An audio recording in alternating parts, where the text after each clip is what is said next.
And as Eniola just said, that I'm a member of the International Committee of the Chartered Institute of Public Relations. Just 2 words on that CIPR is very much committed to professional standards, lifelong learning, supporting the careers of its members and building understanding of PR.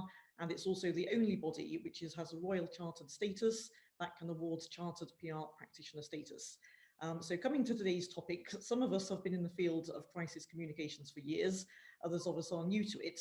But what I would say, looking at the position today, is that you never know what's around the corner. I think that the last year has proved that to all of us, no matter where you are in the world. We think that COVID-19 was something we'd never heard of a year back, and now it runs through all of our lives and our communications.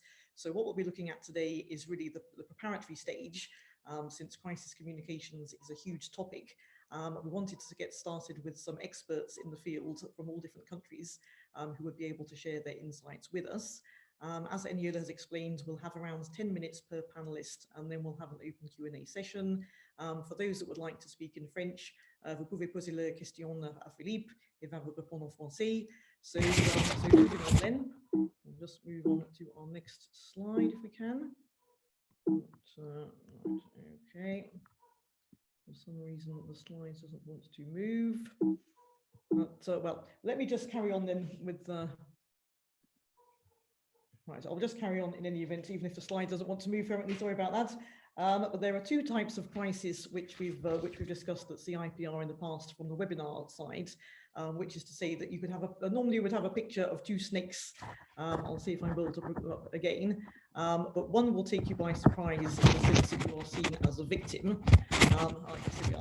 That you're seen as a victim. This has come out of nowhere, and what are you going to do about it? The other one is a python, which arises from many issues, can be more than one. It can be slow burning, and you can actually be blamed for it. So before starting work on any crisis assignment, it's important to know, are you seen as a victim, or are you seen as someone who is actually responsible for the situation in some way, because it may determine how you're going to respond to it. Another point about crisis situations, we can define them here. So we've got categorized 8 to say we've got natural crises like a tsunami, an earthquake, or even a pandemic that we've all been suffering from. Then we have technology, we have product recalls where there may be technological faults. We have confrontation, such as consumer boycotts. Malevolence, we can have in a range of forms, sabotage, tampering, and cyber attacks is another. We can have skewed management values, such as a banking crisis. We can have deception or financial wrongdoing. We can have management misconduct, as in the case of Enron. And we can also have business and economic crises, such as a recession. Now, I think the interesting thing about the period we're now living through is that it's possible to face several of these at exactly the same time. So many companies have been facing a crisis on the one hand on the health side because of the pandemic. Then they're also facing economic recession in view of all the layoffs and furlough schemes around the world. But then there's nothing to stop you from also being hit by a cyber attack, for example. So I think what we all need to remember is that we can be faced by any types of crisis at any time. And really what we need to do is just to see what we can do to prepare ourselves the best as possible. So now if I hand over then to Amanda. Amanda is the first of our speakers today. She's a crisis communications consultant and chartered PR practitioner from the UK, where she runs her own crisis communications consultancy. She has 20 years of experience in emergency services communication and leading law enforcement communication at times of crisis, including the Manchester Arena attacks. She has more than 2 decades of experience in managing crises and published a book earlier this year on crisis communication strategies, bringing together advice for preparing for a crisis, for dealing with it and moving effectively into the recovery phase. She's an advisor for the Resilience Advisors Network and a senior associate of the Centre for Crisis and Risk Communication, and she has also worked as a journalist. So Amanda, it's an absolute pleasure to have you with us today, given your vast experience in the area. I mean, for you, just how important is the planning stage, and what do we need to think about firstly before a crisis happens? Yeah, I'm going to try and use slides because I just think it's not going to work. So I think the key is, I I think everybody thinks, oh yeah, we've got a crisis plan, we've got a crisis communications plan, and I can imagine that there are many people at the start of this year that thought they were in that position, and then suddenly realised that what they had wasn't suitable, didn't meet the criteria, left gaps, etc. So for me, that we should have been doing this all the time. It should just be part of our business processes and how we work, because you've got to have something to work to, and you've got to have something that's flexible. So my past life, having plans absolutely essential. However, you've got to flex it to whatever the circumstances that you're facing. So the key is, have you got something in place to start with? If you haven't, then you need to start from scratch. But you've got to keep it updated as well. And that's the other thing, is about making sure that you're constantly reflecting. So I've been doing some work where we're looking at a specific plan for a specific set of circumstances that now needs completely revamping because of the situation we've got with COVID, because that's going to change massively how it operates and how that works. So you've got to be alive to changes in staff, changes in the way the business operates, and changes outside of the circumstances. So, I mean, that's a starting point. But where do you go? Well, it's understanding risk.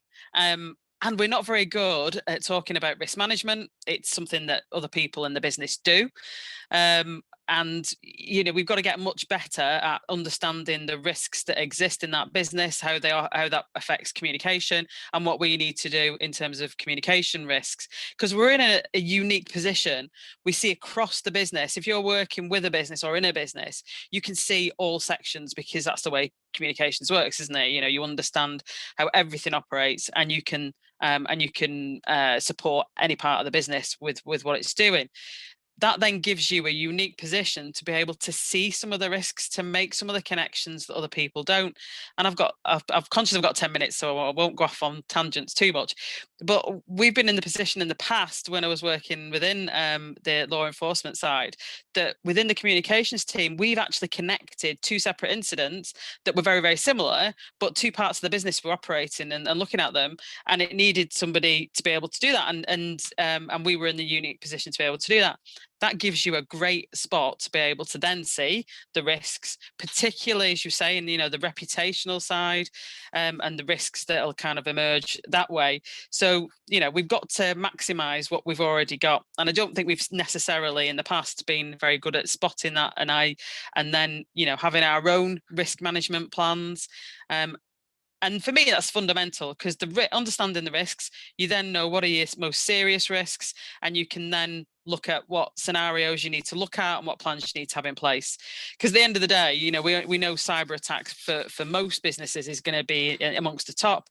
So we can actually do a lot of work around that before it happens. And that's where you get to having a plan's great, but do people know what's in it? Do they know what their role is in delivering it? And have you trained? Have you planned? Have you exercised? Because you've got to look at finding the gaps before you have to use it. And I've got loads of cases that we've dealt with in the past where we thought we had a great, and the arena was one of them. We thought we had a fantastic plan. The plan was great, but there were significant issues in it. One being, it never mentioned any of the people that were going to be affected. So there was great operational activity and things we needed to do, but actually it needed a fundamental kind of rewrite as we were implementing it. So we need to keep practicing and making sure that, as with a fire drill, when we all work out where we need to, when we used to be in buildings and we all need to work out where we needed to go, actually now we need to look at having a crisis communications drill almost, where, something happens and we can immediately look at what are the first actions and can we move quickly. We also need to make sure that we're learning from anything we do and continually to because that's what builds a plan. Debriefing. I've been surprised how many organizations haven't looked at debriefing their response to COVID, and we're now 10 months for many after things have happened, and this is things you need to be doing all the way through. And fundamentally, we've got to get better at living and communicating whilst we're in a crisis. And that comes from developing checklists, knowing what you need, knowing how quickly you can respond, what staffing you need in place, what systems you need to have in place, what governance. Very boring. I know it sounds very boring, but actually governance is really important. You know, how are things going to get to you? How are you then going to disseminate them? How are you going to work across? How much flexibility have you got to be able to operate on your own? And how much do you have to get authorizations for? Additional support, which is critical. You know, where is that going to come from? And if you're in a position as we are at the moment, everybody's dealing with something, so getting additional support in is incredibly complex. So you've got to be able to have that conversation, that thinking beforehand. Bottom line is a crisis will cost in both time and money. So the more you can do to prepare, the better it's going to be when it happens, because you can make those quick move quickly and deal quickly, and you're going to get a better outcome in the long run. And then I won't get very very boring, but one of the things I've got lots of issues that I have when I'm talking about this, and that's these things take a long time, and you know, even in a what people say a normal crisis, so one that comes and happens perhaps for a month or 2 months or whatever and disappears, the implications of it will last for a long period of time.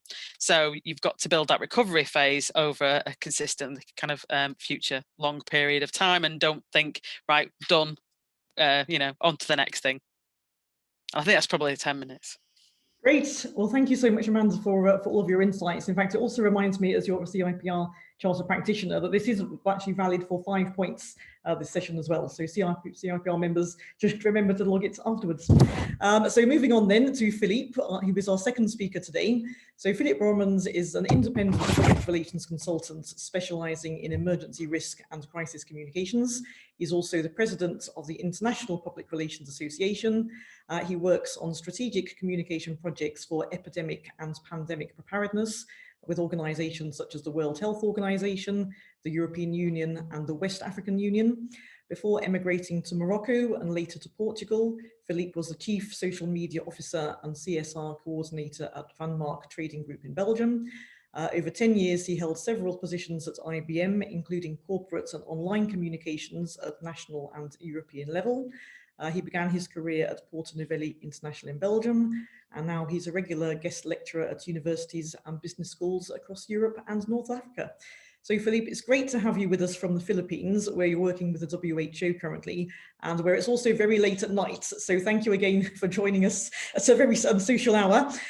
So as someone that's been involved in a very wide range of crises in your career, from health emergencies and corporate crises, tell us, how do you start with your crisis communication checklist? And you're just on mute, Philippe. Sorry, I was on mute. Yeah. No, I was just saying, if Amanda is not showing slides, I'm not showing slides. So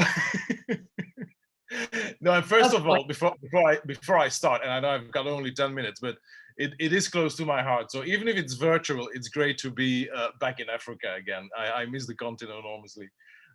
Yeah, so for the moment, I'm sitting here in the Philippines. My phone just said it's time to go to bed, but I just ignored it. Your question about when you asked to set up those like checklist kind of thing. I mean, everyone here specializing in crisis or emergency comms will know that we can go on with lists to check off, but I always come back to a couple of them when you're in the crisis. So do you have a situational awareness, meaning you could get so much into the fray of that specific crisis or emergency that you are not looking around you, that you forget the situational awareness. And that is something that is crucial, because we have, I'm just thinking about the current pandemic, but many cases where organizations, be it private, public, whatever, are so focused on this thing that they forget that around them there are other things that can influence and will influence that emergency or crisis. And specifically in this one, this is the situation. I mean, this is for a crisis or emergency risk communication person a fantastic case, because it's not only about health, it's about the economy, it's about geopolitics, it's about, so all these things influence each other. So situational awareness, being able to take a seat back and then look at what is around you. Are we doing stakeholder management, or are we only doing media relations? Stakeholder management, and that is something that I've learned when I started to move over from corporate crisis into emergency risk, and then specifically around health, is that the function as such in many organizations is called risk communications and community engagement. And that last part is what in the private sector maybe people would call stakeholder management. Are you doing that? Again, do you have a broader scope of who your stakeholders are within that crisis or that emergency? And that is, again, crucial not to forget. Another question that I noted down is, are you doing what I call, and I didn't invent it, but it stuck with me because I found it such a good description. Are you doing SOS, or public relationship management? SOS meaning sending stuff out. Are you sending stuff out, or are you really doing public relationship management? Because that's what you're doing in if and when you do good crisis or emergency risk comms. It's not only about the media. The media is just one part of one of those stakeholders. It's not an audience, one of those stakeholders that you need to work with. But you have to work, I mean, if we look at I've worked 18 months in West Africa.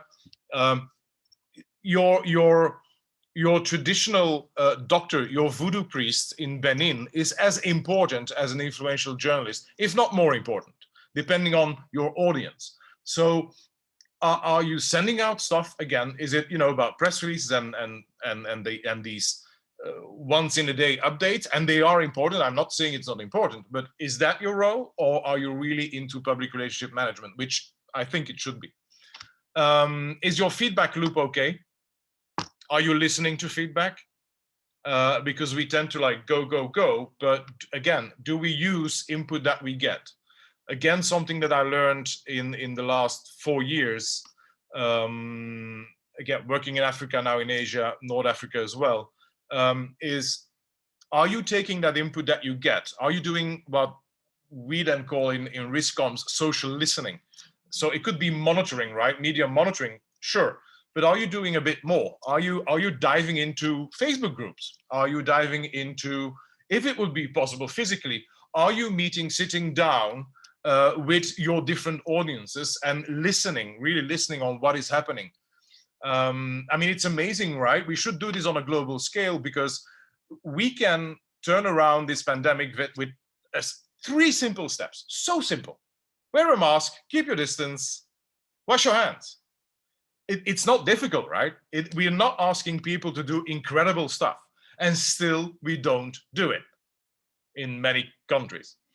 So why is that? And when you listen then, well, sometimes it's just the fact that people don't have the very small amounts of money to buy the masks, or that they're in such a dire position that health is not their priority, it's getting food on the table.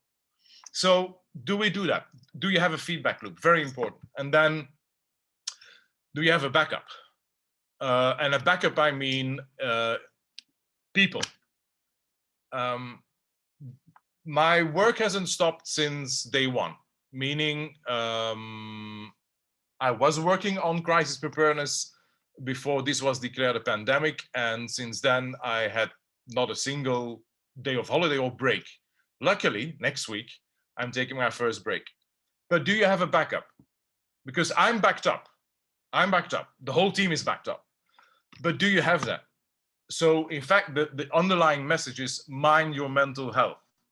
If you're going, we're all going to a crisis for the moment, but mind your mental health. And even I'm taking now a bit away the pandemic situation, which is a prolonged emergency, as we call it.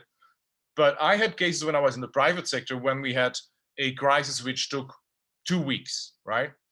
Data center blowing up, everything is done. The banks, the national banks don't work anymore. That's a pretty serious crisis if you're in that sector. We had a backup.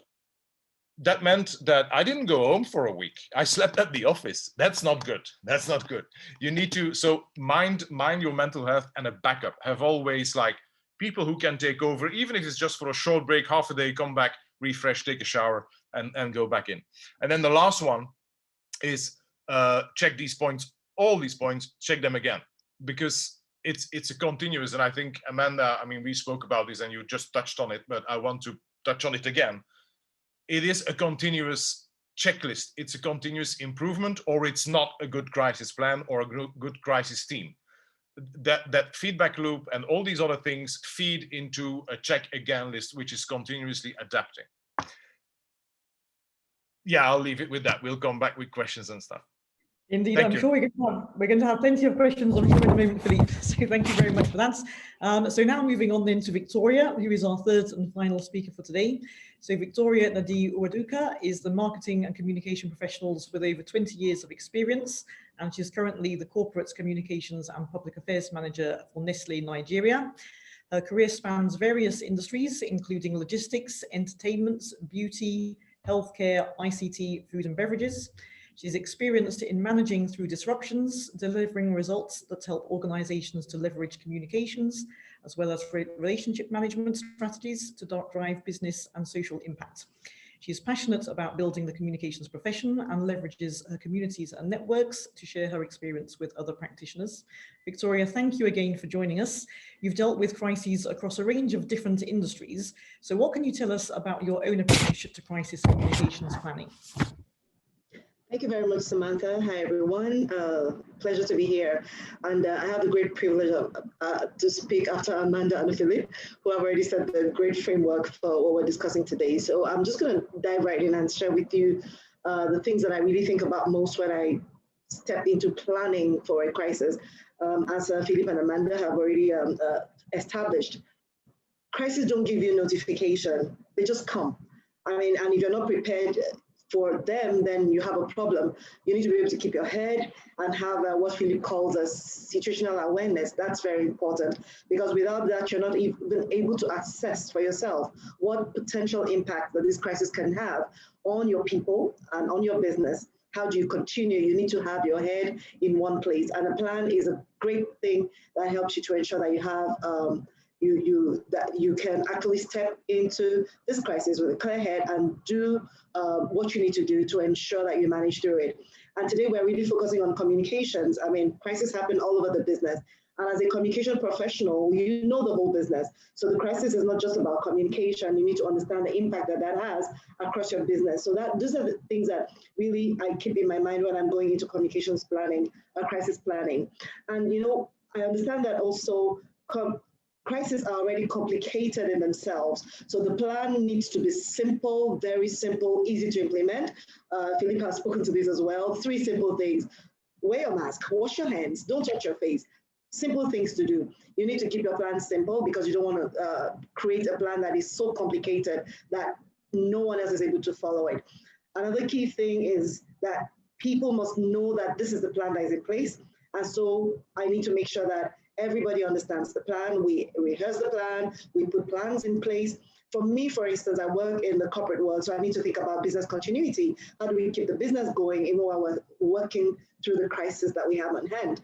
And, you know, working for organizations like mine, the key thing that we have that is an asset in a time of crisis is structure. We have good structures in place. We have processes. We have systems. They might look like they're too much or they're too controlled or everything. You know, it's just so much to go through, so many structures to work through. But these are your key allies in times of crisis. When you're in an unstructured environment, then you need to be more creative. So for me, the structures are important. And even when I'm working in an environment that is unstructured, I put a structure in place. How do we communicate and what do we do? I've talked about the assessment, what you need to do in an emergency and all of that. So I just want to share with us that my 5 favorite things that I need to have in my crisis communications planning. I need to think about the people. That's the first thing I think about. I think about safety, I think about security. And, you know, I interrogate myself in certain areas. Can we ensure the safety and security of our people, of our assets? Can we ensure the security of our environment? That's the first thing I want to think about. And that goes into my planning. How do I make sure that people are safe? People must have the right information. They need to know what to do in an emergency. They need to know where to go. They need to know who to talk to. They need to know how to escalate. The people who need to do, who need to take care of the security need to know exactly what they need to do. Who do they work with? Who are the people that they interface with? That's very critical. I make sure that I have that. Then, of course, the communication, very, very important. Can we maintain contact with our people? How do we maintain contact? Okay, well, if our data center is down, how do we make sure that people get the information they need?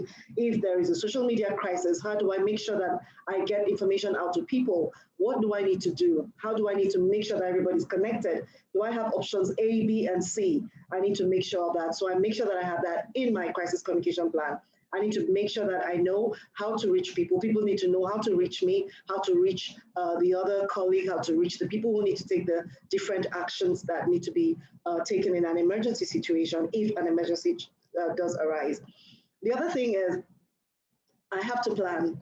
What is my emergency response process? What do I need to do in an emergency? Where do I need to go? Where do people need to go? They need to know about that. Do we all know what we need to do in an emergency? Do we all know the mitigation plan? Do we all know exactly how we can get out of this situation or where to go in times of emergency? Very important for me to have that in my plan. And one of the things that I make sure of, and I think that, we've spoken to that already today, every crisis is an opportunity to learn, is an opportunity to take learnings back, correction of errors, close the gaps and the loops that you find in your system when an emergency arrives. So I need to know how to document that. I need to make sure that my plan includes documentation, record keeping, so we can learn from this and then we can reassess, we can reevaluate at the end of the day. And your plan is a life plan. So you have to be agile. You have to be able to change it when you need to. So you need to record and take the learnings from that back in. Now, the final thing that one of my favorite things to have in a plan is recovery, continuity. That's very important. A crisis doesn't mean that you really have to shut down. There are many opportunities to keep your business going, to keep it running, to keep people going. You have to keep living, even though you're in a crisis situation. And how do you recover? How do you get back to a normal or to get to better? How do you, just ensure that you come through this better than you were, or at least where you were before, so you can move forward from there. So these are the key things that I put in my communication plan. And, just giving examples of how this is helpful. For instance, if I have a social media crisis, somebody has said something terrible about the company, and everybody's running around. Sometimes you get people say, oh, you need to respond, you need to respond. Do you have 3 key questions that you need to ask to evaluate this situation and to know when to respond and when not to respond? These are very critical things to have in your crisis communications planning. So my 5 favorite things, and I think we're almost at 10 minutes, and then we'll take the others during the Q&A session. Thank you. Thank you so much, Victoria, and thank you to Victoria, Amanda, and Philippe. Now we're going into a time of Q&A. So I invite everyone who's a participant to please put your questions in the chat box, and then we'll take it. Otherwise, you can raise up your hand. I believe you have that function as well. So I think, first of all, I'll fire off with a question for Victoria. And my question is how the cultural setting really affects, your crisis communication planning, especially within a multinational setting. So how does culture play a role in that? I think that culture is critical in your communications planning. Now, 2 types of culture: the culture of your company and the culture of your environment. If you look at Nigeria, for instance, we have a rather unstructured system. So if I'm not working for a multinational, it's an unstructured environment. And I need to understand the culture of the people. I need to understand the way people think. I need to understand the way people want to respond. I need to also understand how the culture of my company impacts on the culture of the environment, or the culture of the environment impacts on my company. So when I'm planning, I need to have these 2 views in my mind, because your communication is a bridge between your company and your communities, and everything within that plays a key role. For instance, you might, have a certain kind of response that will not sit well within your community, or might not reflect well on your company. So you need to understand that your language, your tone, your media, your channels of communication, all that is important, and you need to put that into consideration alongside every other thing that you need to look at. The culture, the environment, the particular crisis that you're in, all of that play a role in the final decisions as to how do you respond and what do you need to do. And also the culture of your company, the structure of the company, all that is important as well, because you need to know who is the spokesperson, where is the expertise of this person, who sits where is the channel of communication, is it hierarchical, what do you need to do, who is important. And I think Philippe spoke to, for example, you're in Africa, and the traditional medicine practitioner, the pharmacist, and all of that play a role in your planning, and you need to have a 360-degree view of your environment, your community, and that goes into your planning for your crisis communication. Great, thank you. Can I jump on that and build on that? Victoria is completely right, and it's something that I think we often maybe underestimate, because it in some cases it's a matter of life and death, and that is not me being dramatic. It is the case. We've seen that in several of the countries who had to suffer under Ebola, where you come with a clear sound advice, which makes sense, right? But it is not linked to the cultural environment, and then you get really in trouble and people die. And that is, it doesn't always have to be that dramatic, but think just only by, I want to convey a message. Is it in tune with that specific audience? And that could be, you have so many different things that make up a culture. It's risk perception, it's religion, it's customs, it's symbols, it's colors sometimes, it's all these things that you need to know. And one of the things I think, having worked in an multinational company, I've always appreciated American company, global company, but when there was a crisis in the countries I was responsible for, my American boss always said, Philip, these are the guidelines, but you know best because you're on the ground, you are, you're Belgian and the crisis in Belgium. So you go, there are guidelines. As Victoria said, it's a corporate structure. So there are these things, but the fact that you are on the ground and that you have a feeling with that culture. I mean, I would never make a risk communication message decision while I'm working here in the Philippines. I am Belgian. I culturally, we're so far away from each other. I put in a structure, I manage a team. My 4 team colleagues are all from here, all from different cultural backgrounds in the Philippines, because the Philippines is not just one entity, and they have the final say. I will tell them, of course, this is the guidance, this is how we work, this is how it's going to do, etc., and the strategic plan. But they have a final say when it comes down to messaging, because they will tell me, Philip, this is not going to work. We had the case just today where the advice came and it said, yeah, but on that piece of communication, you need to put in alcohol hand rub.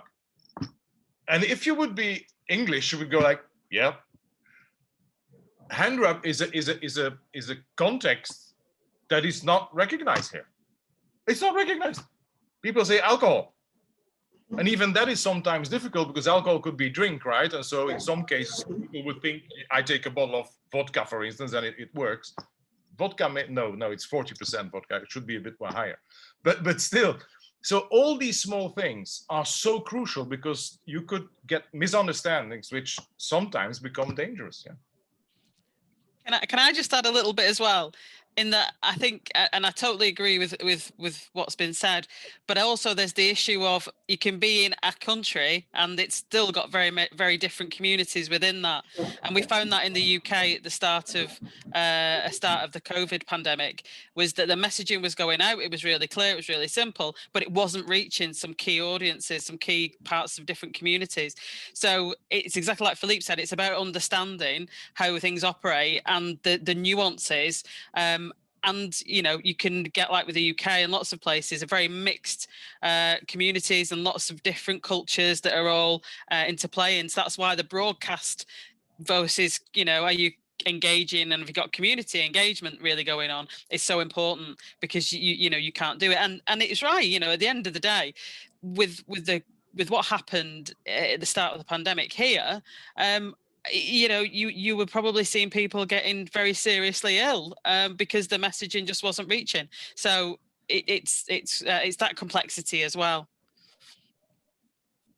Great. I was just going to ask one more question, starting with Amanda. I mean, this is a year where obviously everything has been turned on its head so unexpectedly. I mean, all of you have actually been working for years or even decades in the field of crisis. I mean, what would be the one thing that each of you would have said that you've learned from this year that surprised you in some respects? I mean, I'll start with you, Amanda. What would you say? Well, I this year have just stepped out of sort of 20-ish, 21 years in policing.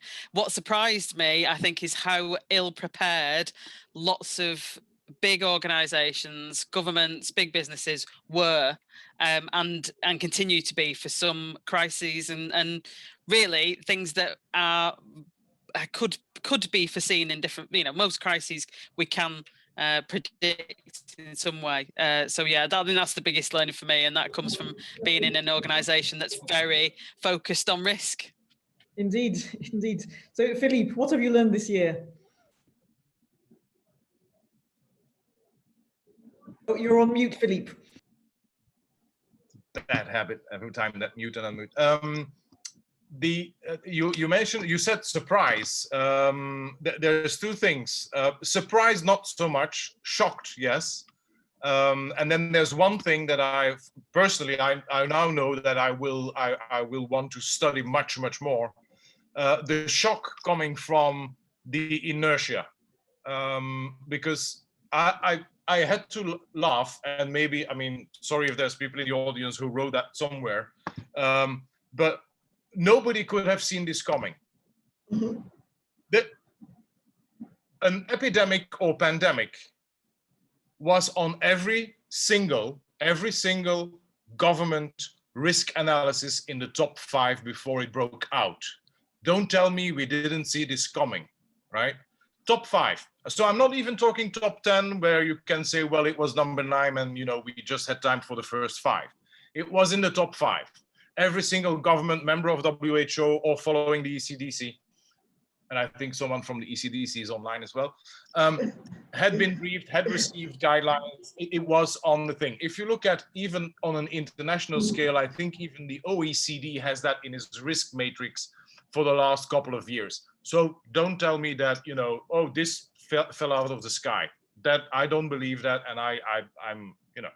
So that was my shock at first. Then throughout the pandemic, first wave, the shock of the second wave. I mean, again, didn't they read the briefings? All international organizations said, watch out, if you don't do this, you'll have a second wave. No, let's go on holiday. Let's, you know, so that is the shocking part. I don't get it. And so, but that brought me then to a thing I want to learn. And I really want to learn much more about cognitive biases and how they work. I've read up on these things, and I've written a bit about it, but I want to get, I don't know, maybe a degree in that, because it is so fascinating how we sometimes lure ourselves with crazy things. And the fascinating thing about those biases, like those cognitive biases, and I find that fascinating, is that they are true and broadly the same for anyone on the globe, for every single human being, independent of your culture, background, religion, whatever. They are true for all of us. And then they get influenced by all these other things. So that's one of the things I really want to get into, and that's what I want to learn. Great. Well, thank you, Philippe. We'll end with Victoria. Victoria, what have you learned this year? What surprised you or shocked you? Yeah, I think that I shared Philippe's shock. I mean, like, I'm just going to speak to Nigeria, for instance. Okay, so we heard about the pandemic way back in November, early December. We started hearing about it, and it was traveling all over. Was in Europe, and then it arrives Nigeria, and it's like, oh, where did it come from? I mean, that was like, oh my goodness. I mean, somebody should have been ready for this to happen. But then, you know, everybody like locked down, like we were in such a shock. We didn't know the first thing to do. That was really shocking. But then the second thing that I learned, and I think that, something that I'm trying to really understand better is motivations, cognitive biases, as Philip has spoken to. What is more important to people? So you're talking about health. You're saying, I mean, if you don't do this, people could die. And it's not very important to people because there are other things that are more important to them. So I'm really trying to understand what is motivation. So I've learned something. You might think you know a lot about people. You might think you know a lot about psychology and how people will react and what is important to people, but you have no idea. When there's a crisis, when there's a situation like this, then you begin to ask yourself questions. What really matters to people? As a business, we're asking that question, what really matters to people? What do people really care about? As communicators, we're asking, what do people really care about? Because you need to communicate with people from the point of view of the things that matter more to them. Maybe telling them about health is not the best thing. Maybe telling them about others dying is not the best thing. Maybe telling them about different things. That's not their motivation. There are other things that are more important to them. And until we learn that, and we're able to communicate to them in the language they understand, and communicate to them through the things, connecting them to the things that are more important than others, then we might begin to reach more people. So that's for me, a learning and a journey that we're on. And I think that we'll come out on the other side, knowing better. And also there is this thing that happens around us, like, oh, it's happening in that country, it can happen here. How do we leverage the things that happen across? How do we begin to help people understand that there are no more borders? Once the airlines are flying, there are no borders, there are no limits, there are no barriers. We need to understand what globalization is doing right now and be able to reach people at the points of connection that matter most to them. For me, that's what 2020 has really been about. Thank you, Victoria. So we're getting some questions in, and I encourage everyone, please, if you have questions, please post them in the chat. This is, please feel free to ask your questions to the panelists. So we have a question, Philip, about stakeholders, and really a question around priority and, who is, which stakeholders are the most crucial, which ones should we prioritize? And I guess my question, I'm picking up on this question, is internal or external? Where do you lay the priority? Was that a question for me? Oh yes, sorry, I was on mute. Very simple answer: internal first, always. Always. Your first crisis communications. If now we're talking about a company, right? Yeah, it's first internal. There is not that you don't even take out your reactive statement for the press before you've done your internal communications. That's a golden rule, and I know in many cases it's like, oh, we have to get in front of the camera, we have to whatever. No, you have to turn around and talk to your people and explain them and how you're going to handle the crisis, what the priorities are. If it's something that's endangering them, then of course security first. But you first explain your employees what you're going to do about this, how you're going to handle this, so that when they go home, they know that the company is working at it, and also that they're not sitting in the evening with their family, turning on the news and see that the company is in crisis. I mean, so no, first internal always. Great, thank you. We have a question from Isaac Tando, who's in the chat, and I'm putting this. I will ask to Amanda. How will you determine or measure whether your message is reaching key audiences? Yeah, it goes back to what we were saying before about actually having conversations with people, because you can understand that you need to do getting messages out, and the SOS bit that Philippe mentioned, just sending do this right at the start of something, when you've really just got to tell people what they need to do in that immediate moment. But very quickly after that, you've got to start having a conversation. It's got to be a conversation that goes on between the organization, whoever's responding, and the people you're trying to connect with. So for me, that's how you find out, is actually you utilize all your assets on the ground to get a feeling of is that, is it working?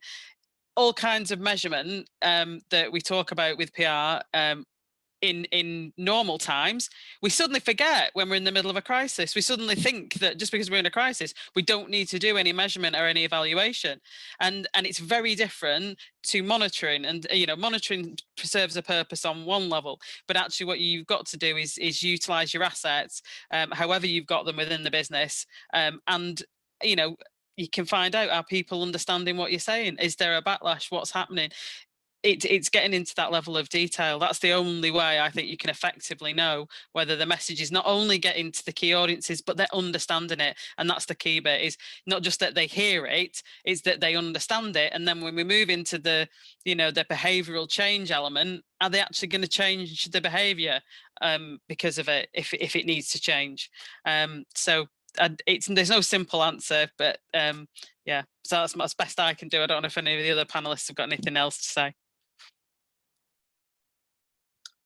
Well, yeah, if I may, if I may just build on that a little bit, thank you.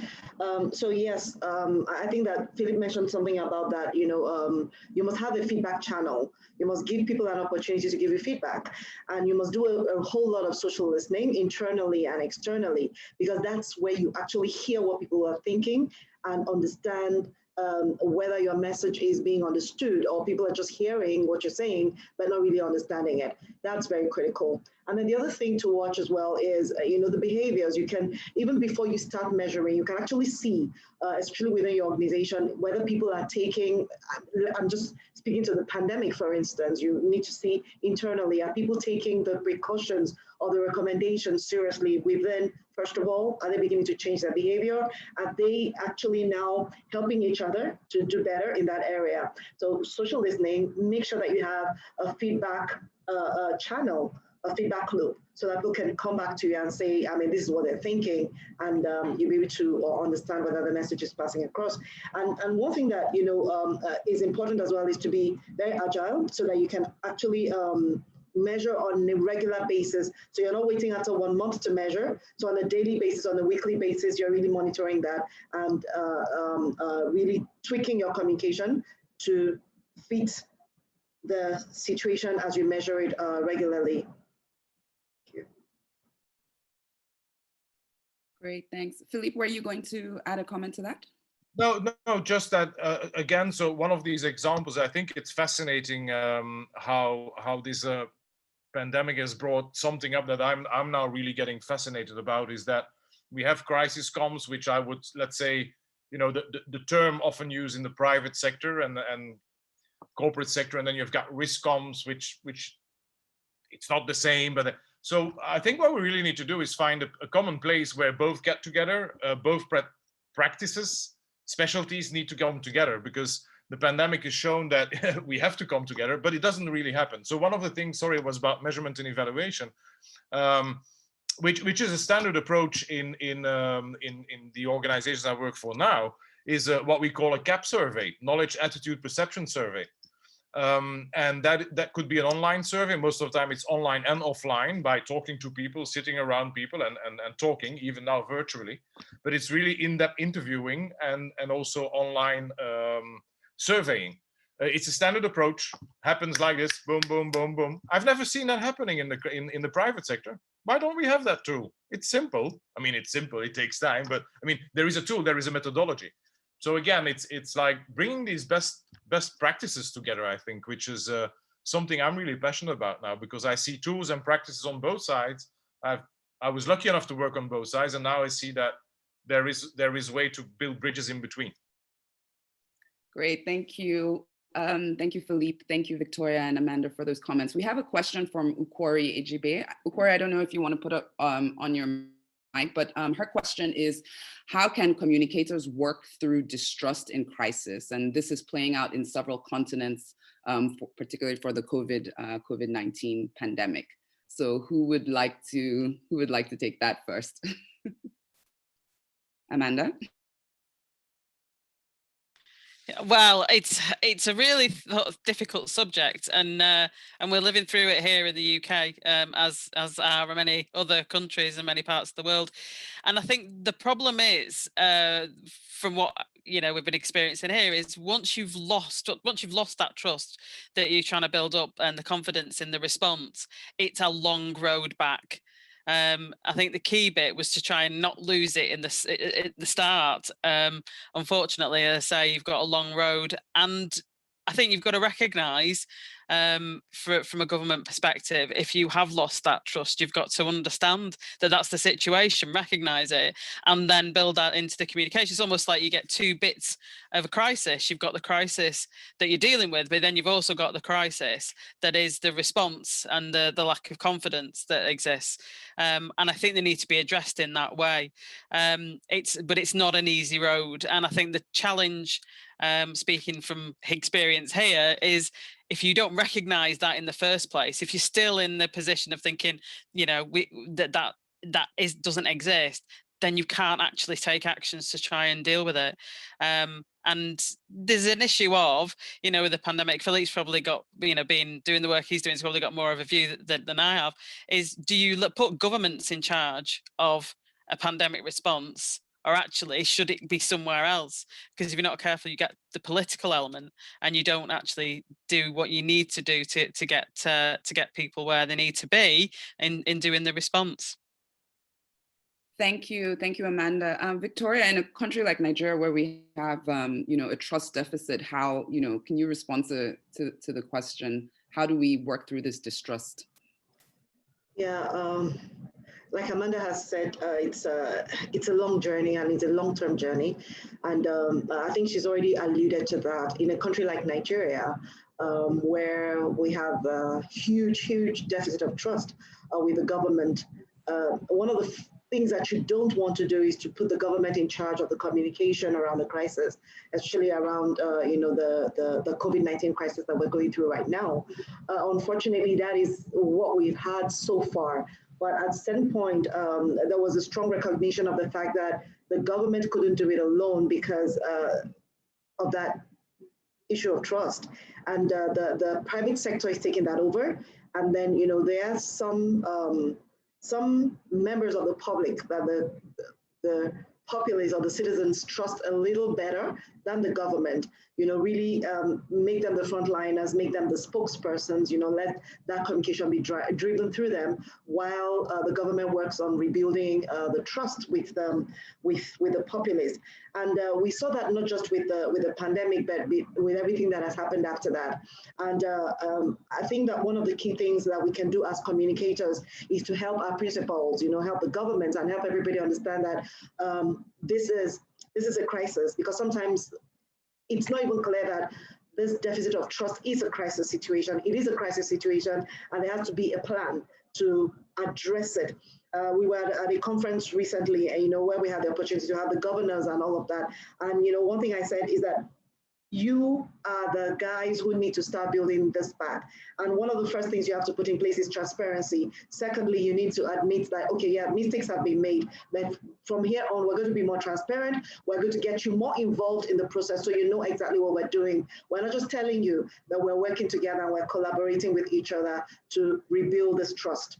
Those are the two things that, I see that can work, I think, not just in Africa, but on every continent where we have this crisis situation playing out. Great, thank you. I see a question actually. Oh, sorry, Philippe, you were going to go ahead. Sorry. Yeah, I just wanted to jump in because it is at the center of everything that we currently do, and it is a very complex thing. I think there are different levels where trust is central. But so of course we've got trust in government, because normally in many countries, I mean, people will look at the government to handle something like this because it's bigger than. But then there are different levels in that. Let's not forget that in the context of the current pandemic, there is trust in government or not, but there is also trust in information, because information is alive in itself. We know how important now the average amount of mis and disinformation is, mainly as well online, but also in traditional media. And then it becomes very complex, because we're talking about something which is in fact scientific, and that needs to be then translated into simple things, not simplistic, but simple things. And then if you even go down to a level of communities, then I come back to a remark I made before. I'm not going to be trusted if I walk into a community, even in a country where I've lived. I'll take Morocco. There's some of people from there, the Moroccans online. I know the country. I think I know the country very well. I know the customs. I've got many Moroccan friends.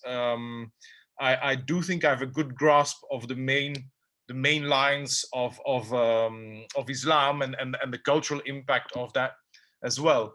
But even if I would speak fluent Moroccan Arabic, which I don't at a certain level, but not fluent, I wouldn't be trusted. But if I can work with the imams, if I can work with them and explain them that many of the handlings that we need to do today in the context of this pandemic, which is helping each other, being responsible for each other, that is totally not in contradiction. It even reinforces the main cultural / religious aspect. And so an imam would have no issue at all of giving those messages out to their communities. And in those communities, that is a trustworthy person. So you don't always have to do it yourself. Try to work with people who are already trusted. And that's not always the government, could be, any kind of influencer, as we call them, but then real ones. And I think that's a much more subtle and interesting and open, always in transparency, of course. Let's be clear about this, always in transparency. But sometimes that is 10 times more effect than doing the biggest campaign that you could do. Great, thank you, Philippe. We have a question from Christina, who's asking, what are some excellent crisis communication examples of excellent crisis communication management that you've seen across the continent? So Philippe, Victoria, Amanda, can you share some examples? What have you seen?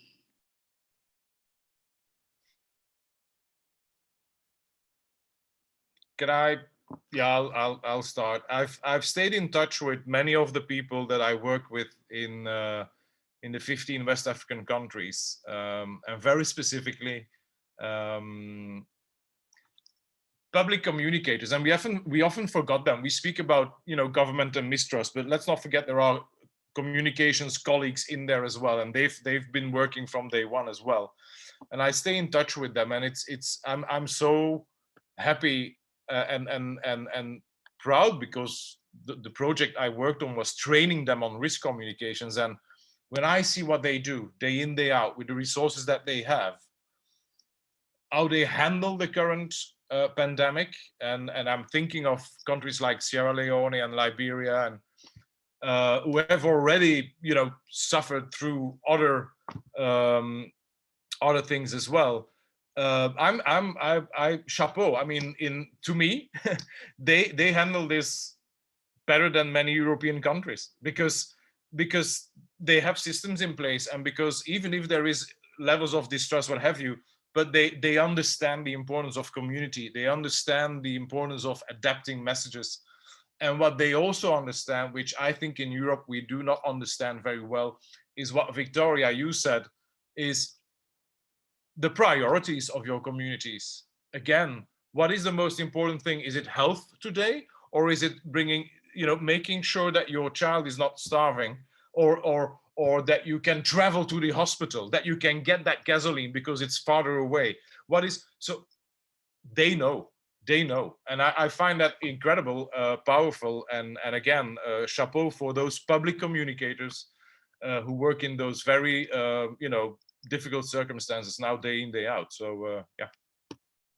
Absolutely. I think the communicators, the public communicators at the NCDC in Nigeria have also done a really, really good job, actually, and they've done a great job in that. Okay, so we are running out of time. We have a couple of questions, which I'll take the last few ones. And I think they're actually kind of related, and I think maybe I will just sort of coalesce them. So we have a question from Shekina Olagunju, who's asking, once a crisis hits, what's the very first thing to do? And Kritina Sonko, who's asking if you're working in-house in an institution, should you reach out to a PR agency when a crisis hits? So I think this is really all around when the crisis happens, what do we do? You know, so what's the first thing? What's on your, I would say, crisis communications checklist, 1, 2, 3. And so if we can just, you know, if we can talk through that, I think that would be great. Amanda, I see you. Yes, I'll jump in. The key bit in terms of what to do first, acknowledge that something's happened and that you're responding to it. And I think that the key, if, you know, day one, moment one, is actually recognize that something's happened and that you need to respond to it and that you are responding to it. And then, you know, all kinds of other things will fit. In terms of reaching out to somebody, well, I work on a crisis comms consultancy. I would say, yes, reach out to people. However, I would say do it before. Don't wait until it happens, because whoever you're going to work with needs to understand how your business operates to be really able to give you the best advice, and they'll help you prepare for it. You might find if you do the preparation work with an agency with some support from somebody, that when it hits, you don't necessarily need to call them back in. You can manage some elements of it within the team. So that's my bit. Thank you, Amanda. And Victoria, what would you do first? Yes, I think Amanda just hit the nail on the head. The first thing, acknowledge that something has happened, and we understand that something has happened. This is the way it might impact you, and this is what we're doing about it, and this is the way forward out of it. Yes, I think she already killed it. The day that you have a crisis is not the day to contact an agency, because then you need to brief the agency, you need to onboard the agency needs to understand you. You're the best person in a crisis to do the first thing that needs to be done, acknowledge it. You know, your people need at that time a word of assurance, some clarity, and then a direction. What are the next steps and what are you going to do about it? That's the very first thing to do when that happens. So, yeah. Great, thank you. Philippe? Yeah, the very first thing, it's been said. So maybe I'll just add a little word before.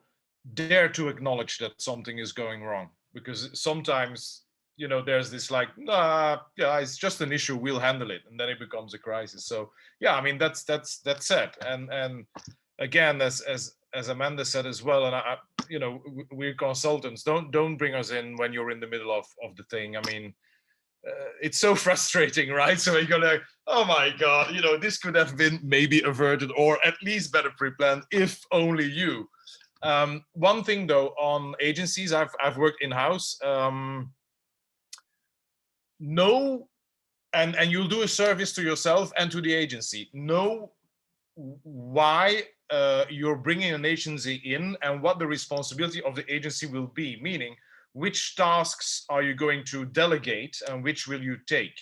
So I've in my career, I've sometimes used the agency that was on retainer just to give me more breathing space, meaning you know, all the content production in a crisis, what have you, you do it, you know, go. So I've got breathing room to really think about a crisis, do these things that you have to do.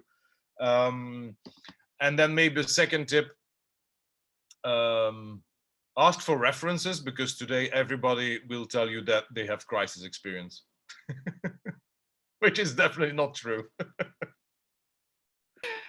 Great, thank you. Thank you so much. Oh, Victoria, yes. And if I may add something, you know, this question about what do you do when a crisis strikes, I think we've spoken to that earlier. You need to do something before a crisis strikes. Now that there are no crises in your organization, this is the time to prepare. Then you have a plan in place. And once a crisis happens, you can just deploy your plan. That way you don't hit the panic button. You know what you need to do in a crisis. You need to do scenario planning. You need to anticipate. You need to, you understand your business, so you need to anticipate what could happen in this area that could be a crisis. What could happen in that area? What could happen in that part of the business? Upstream, downstream, all of your business. And you need to do some, what will I call that, drills, right? To practice, if that happened, have drills on an annual basis, quarterly review that plan. You need to be ready. If you're ready, when a crisis comes, you'll be the superstar, because you bring everyone together and create an atmosphere of calmness, and everybody's going to walk through the process. You'll come out really shining. So do that before, and when the crisis hits, you'll be good to go. Thank you. Thank you. Thank you so much, Victoria. So we've come to the end of this Africa Communications Week CIPR International webinar. Thank you so much for being here with us. Thank you so much to our amazing panelists. Thank you, Victoria. Thank you, Amanda. Thank you, Philippe. Thank you, Samantha. And just so you know, if you are already a part of CIPR International, don't forget that you can log 5 CPD points for this. And so this is just something for you to remember. But thank you so much. And we will be in touch soon with our next webinar, which will be coming up in January. So stay tuned, follow us on social media, and let's keep in touch. Thank you very much, everyone. Have a good evening. Bye-bye, everyone. Keep safe. Thank you. Bye. Have a good evening. Bye.